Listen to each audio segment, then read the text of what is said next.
यासीन निकल गया है घर से सुबह ही सुबह अपने दोस्त नोमान को रिसीव करने के लिए। नोमान और यासीन के फाइनल ईयर के एग्ज़ाम हो गए हैं, इनका एमबीए कंप्लीट हो गया है, सन 2005 आ गया है। इधर जो है दोनों बड़े खुश हैं कि चलो अब नहीं जाना पड़ेगा नोमान को कहीं, अब उसी शहर में रहेगा उसके बड़े बाबा बड़ी अम्मा और अपने भाई बहनों के साथ। दोनों बड़े खुश हैं, बड़े एक्साइटेड हैं। यासीन को तो बड़ा मज़ा आ रहा है कि नोमान अब मैं नहीं आने दे रहा कहीं तुझे। नोमान के अब तुझे छोड़ भी कौन रहा है। अभी जैसे तैसे करके घर पहुँचे। इधर जो है इन्हें बताया नहीं था किसी को, तो सब सरप्राइज़ हो गए। नूर ने हमारा तो कॉलेज के लिए निकल रही थी, जो देखा इन्होंने अरे नोमान भाई, तो तीनों बड़ी खुश हो गई। सफ़िया को भी यकीन नहीं आया कि अरे मेरा बच्चा नोमान आ गया। उसका ये था कि एक हफ्ते बाद आएगा, पर वो रात को ही सारी तैयारी करके बैठ गया था। उससे यासीन को खबर कर दी थी कि मैं आ रहा हूँ। यासीन उसके लेने पहुँच गया।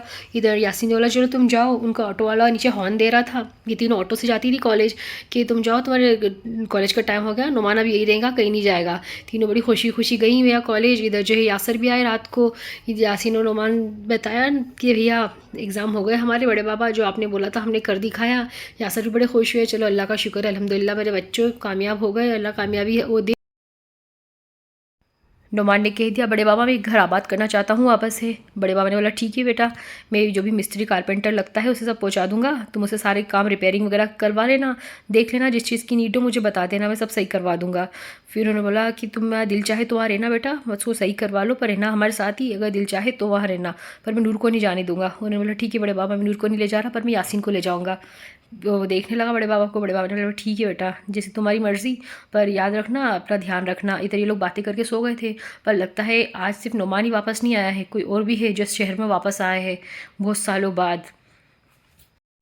इधर यासर ने कारपेंटर मिस्त्री पहुंचा दिए थे। जरगाम के घर का काम वापस से स्टार्ट हो गया था। अब इनकी गली मोहल्ले में सब जगह खबर फैल गई थी कि जरगाम आगा का मकान फिर से आबाद हो रहा है। इनका बेटा नोमान जरगाम आगा अब यहाँ पे आके रहेगा। तो जो लोग जरगाम आगा को पसंद करते थे वो बड़े खुश हो रहे थे, पर जो लोग नए बैसे हुए थे वो ये जानते थे कि भैया किसी कातिल का मकान है जिसने कोई गद्दारी करी थी और बहुत सारे लोगों की जान गई थी, मासूमों की। अब नोमान का काम घर का काम चला था, यासीन उसके साथ था पूरा टाइम सपोर्ट सिस्टम की तरह उसके। इधर नूर ने माया भी कॉलेज से आ रही थी। माया जो है हॉकी टूर्नामेंट में पार्टिसिपेट करती है, उसका सिलेक्शन भी हो गया था, तो खेलने के लिए बाहर जाएगी। नूर ने माया तीनों बड़ी एक्साइटेड है, बड़ी खुश है अपनी कॉलेज ज़िंदगी से। माया तो इनसे 1 साल सीनियर है, वो सेकंड ईयर में, ये दोनों फर्स्ट ईयर में।